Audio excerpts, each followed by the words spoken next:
সর্বপ্রথম জানিয়ে দেব ইরানের ওপর চাপানো যুদ্ধ জায়নবাদী এজেন্ডার অংশ খাজা আসিফ। তারপর জানিয়ে দেব নিজ নাগরিকদের 14টি দেশ ছাড়তে যুক্তরাষ্ট্রের নির্দেশ। এখন জানিয়ে দেব ইরানের ক্ষেপণাস্ত্র হামলায় কি যুক্তরাষ্ট্রের প্রতিরোধক মজুদ ফুরিয়ে যাবে। এবং সর্বশেষ জানিয়ে দেব এক নজরে ইরানের সরকার কাঠামো। দর্শক, এতক্ষণ ছিলেন সংবাদ শিরোনাম, এখন শুনবেন বিস্তারিত। বিস্তারিত জানার আগে আপনি যদি আমাদের চ্যানেলে নতুন এসে থাকেন তাহলে চ্যানেলটিকে সাবস্ক্রাইব করুন আরও এরকম নতুন নতুন সংবাদ পেতে। এখন বিস্তারিত। ইরানের ওপর চাপানো যুদ্ধ জায়নবাদী এজেন্ডার অংশ খাজা আসিফ। পাকিস্তানের প্রতিরক্ষা মন্ত্রী খাজা আসিফ মঙ্গলবার বলেছেন, ইরানের ওপর চাপানো যুদ্ধ একটি বৃহত্তর জায়নবাদী এজেন্ডার অংশ, যার উদ্দেশ্য হল ইসরায়েলের প্রভাবকে পাকিস্তানের সীমান্ত পর্যন্ত বিস্তৃত করা এবং দেশটিকে শত্রুদের দ্বারা ঘিরে ফেলা। এক্সের এক পোস্টে আসিফ বলেন, 225 মিলিয়ন পাকিস্তানি তাদের রাজনৈতিক বা ধর্মীয় অবস্থান নির্বিশেষে এই ষড়যন্ত্র এবং আমাদের চিরস্থায়ী শত্রুদের উদ্দেশ্য বোঝা প্রয়োজন। মধ্যপ্রাচ্যের সংঘাত কোনো সমাধান ছাড়া বিস্তৃত হচ্ছে। ইসরায়েল ইরানের ওপর হামলা চালাচ্ছে এবং তেহরান সারা দেশের মার্কিন স্বার্থ ও ঘাঁটি লক্ষ্য করে ক্ষেপণাস্ত্র ও ড্রোন হামলা চালাচ্ছে।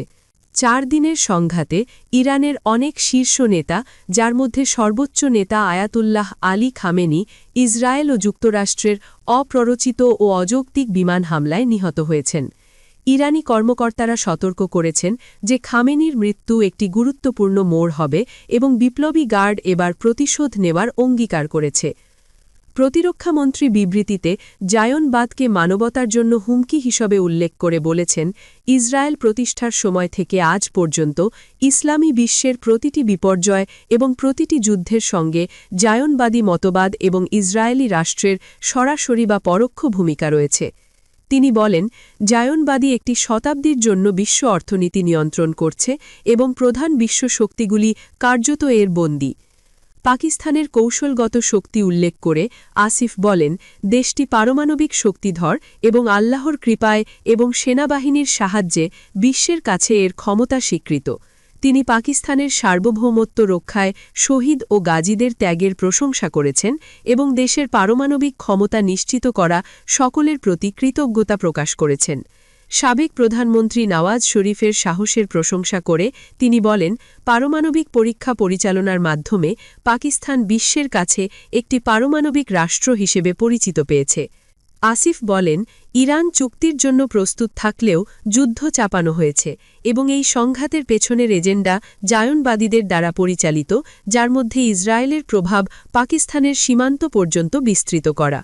তিনি সতর্ক করেছেন যে আফগানিস্তান, ইরান ও ভারতের একটি একক সমন্বিত এজেন্ডা পাকিস্তানের বিরুদ্ধে পরিচালিত হতে পারে, যা দেশকে শত্রুদের দ্বারা ঘিরে ফেলবে এবং পাকিস্তানকে অধীনস্থ রাষ্ট্রে পরিণত করার ঝুঁকি বাড়াবে। আসিফ ইসলামী বিশ্বের ঐক্য কামনা করে, শত্রুদের চিহ্নিত করার ক্ষমতা এবং ফিলিস্তিনের মুক্তি কামনা করেন। তিনি আশা প্রকাশ করেন, পাকিস্তান শক্তিশালী ও নিরাপদ থাকবে এবং দেশের রক্ষকরা আল্লাহর রক্ষণাবেক্ষণে থাকবেন। নিজ নাগরিকদের 14টি দেশ ছাড়তে যুক্তরাষ্ট্রের নির্দেশ। যুক্তরাষ্ট্রের পররাষ্ট্র দপ্তর মধ্যপ্রাচ্যের কয়েকটি দেশে অবস্থানরত মার্কিন নাগরিকদের দ্রুত সেখান থেকে সরে যাওয়ার আহ্বান জানিয়েছে। কনসুলার বিষয়ক সহকারী পররাষ্ট্রমন্ত্রী মোরা নামদার সামাজিক যোগাযোগ মাধ্যমে এক বার্তায় বলেন, গুরুতর নিরাপত্তা ঝুঁকির কারণে পররাষ্ট্র দপ্তর আমেরিকানদের যত দ্রুত সম্ভব এবং বর্তমানে চালু থাকা পরিবহন ব্যবস্থা ব্যবহার করে এসব দেশ ত্যাগ করতে পরামর্শ দিচ্ছে। সতর্কবার্তায় যে দেশগুলোর কথা উল্লেখ করা হয়েছে সেগুলো হল বাহরাইন, মিশর, ইরান, ইরাক, ইসরায়েল ও ফিলিস্তিনি ভূখণ্ড, জর্ডান, কুয়েত, লেবানন, ওমান, কাতার, সৌদি আরব, সিরিয়া, সংযুক্ত আরব আমিরাত ও ইয়েমেন। অন্যদিকে ইরানের ইসলামী বিপ্লবী গার্ড বাহিনী আইআরজিসি এক টুইট বার্তায় দাবি করেছে, গত 24 ঘণ্টায় তারা 15টি দেশের ভূখণ্ড বা স্থাপনায় হামলা চালিয়েছে। আইআরজিসির উল্লেখ করা দেশগুলোর মধ্যে রয়েছে ইসরায়েল, যুক্তরাষ্ট্র, সংযুক্ত আরব আমিরাত, Saudi Arab, Qatar, Kuwait, Jordan, Iraq, Bahrain, Oman, Syria, Cyprus, France, Italy এবং যুক্তরাষ্ট্র। ইরানের ক্ষেপণাস্ত্র হামলায় কি যুক্তরাষ্ট্রের প্রতিরোধক মজুদ ফুরিয়ে যাবে? বিগত কয়েকদিন ইরানের শত শত ব্যালিস্টিক ক্ষেপণাস্ত্র ভূপাতিত করেছে যুক্তরাষ্ট্রের বাহিনী। এতে প্রশ্ন উঠেছে, সপ্তাহের পর সপ্তাহ চলতে পারে এমন এক যুদ্ধে আমেরিকার আকাশ প্রতিরক্ষা ব্যবস্থার ইন্টারসেপ্টর ক্ষেপণাস্ত্র প্রতিরোধক মজুদ কতদিন টিকবে? সপ্তাহান্তে যুক্তরাষ্ট্র ইসরায়েলের ব্যাপক বিমান হামলার জবাবে ইরান মধ্যপ্রাচ্যে মার্কিন ঘাঁটি ও বাহিনী থাকা দেশগুলোর দিকে শত শত ক্ষেপণাস্ত্র ও ড্রোন ছুড়ে পাল্টা হামলা চালায়। যুদ্ধ শুরুর পর থেকে যুক্তরাষ্ট্রের বাহিনী আমাদের অংশীদার এবং আঞ্চলিক স্থিতিশীলতাকে লক্ষ্য করে ছোড়া শত শত ব্যালিস্টিক ক্ষেপণাস্ত্র প্রতিহত করেছে। সোমবার এমনটাই বলেছেন শীর্ষ মার্কিন সামরিক কর্মকর্তা জেনারেল ড্যান কেইন। এসব প্রতিহতকরণ সফল, কারণ ক্ষেপণাস্ত্রগুলো লক্ষ্যবস্তুতে আঘাত হানতে পারেনি। তবে এর বিনিময়ে ব্যবহার করতে হয়েছে অত্যাধুনিক ও ব্যয়বহুল ইন্টারসেপ্টর, যার মজুদ সীমিত। স্টিমসন সেন্টারের জ্যেষ্ঠ ফেলো কেলি গ্রিয়েকো বলেন, ইরানের ক্ষেপণাস্ত্র শেষ হওয়ার আগে যুক্তরাষ্ট্র ও তার অংশীদারদের ইন্টারসেপ্টর ফুরিয়ে যাওয়ার ঝুঁকি রয়েছে, যদিও বিষয়টি এখনও নিশ্চিত নয়। সংঘাতের শুরুতে ইসরায়েলের ধারণা ছিল ইরানের কাছে প্রায় 2500 ব্যালিস্টিক ক্ষেপণাস্ত্র রয়েছে, যা প্রায় নিশ্চিতভাবেই ইসরায়েল ও যুক্তরাষ্ট্রের সম্মিলিত ব্যালিস্টিক ক্ষেপণাস্ত্র প্রতিরোধক সংখ্যার চেয়ে বেশি, এমনটা বলেন গ্রিয়েকো। তবে যুক্তরাষ্ট্র ও ইসরায়েল ইরানের ক্ষেপণাস্ত্র উৎক্ষেপণ কেন্দ্র ও গুদামগুলো খুঁজে ধ্বংস করার চেষ্টা চালাচ্ছে। গ্রিয়েকোর ভাষায়, সংক্ষেপে বলতে গেলে এটি এমন এক প্রতিযোগিতা, ইরানের উৎক্ষেপণ সক্ষমতা বনাম যুক্তরাষ্ট্র ও ইসরায়েলের পাল্টা হামলা। উৎপাদনের চেয়ে চাহিদা বেশি।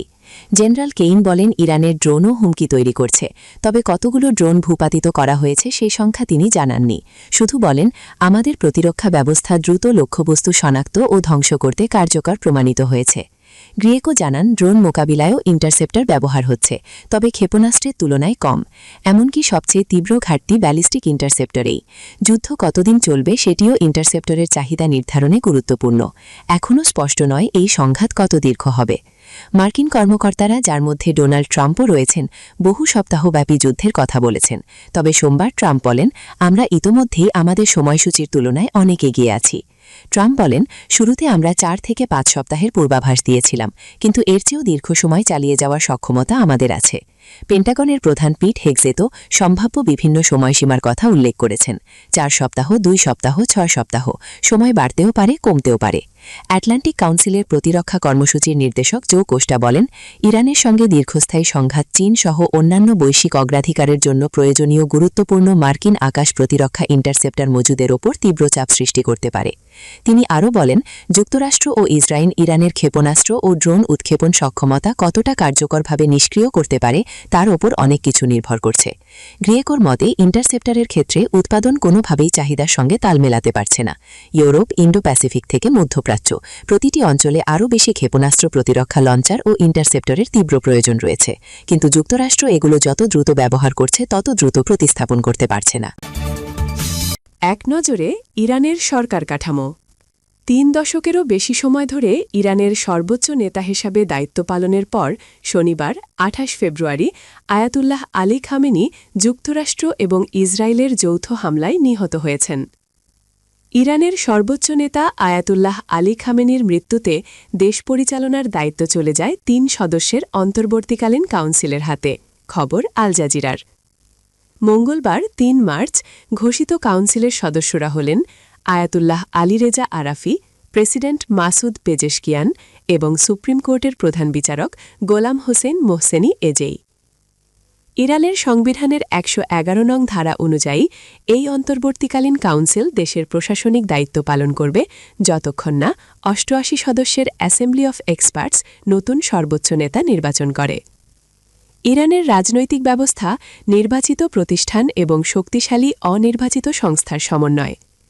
সর্বোচ্চ নেতার হাতে চূড়ান্ত ক্ষমতা থাকলেও রাষ্ট্রপতি, মাজলিস, সংসদ এবং অ্যাসেম্বলি অফ এক্সপার্টস বিভিন্ন প্রশাসনিক ও আইন প্রণয়নের দায়িত্ব পালন করে। বর্তমান প্রেসিডেন্ট মাসুদ পেজেশকিয়ান সরকারের প্রধান হিসাবে দায়িত্ব পালন করছেন।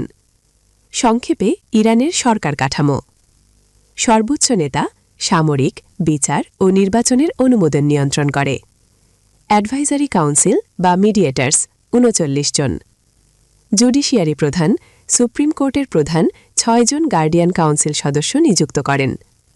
গার্ডিয়ান কাউন্সিল 12 জন, নির্বাচনের প্রার্থী যাচাই করে অ্যাসেম্বলি অফ এক্সপার্টস ৮৮ জন সর্বোচ্চ নেতা নির্বাচন ও তদারকি মাজলিস সংসদ ২৯০ জন আইন প্রণয়ন প্রেসিডেন্ট সরকারের প্রধান বর্তমানে মাসুদ পেজেশকিয়ান ২০২৪ থেকে বর্তমান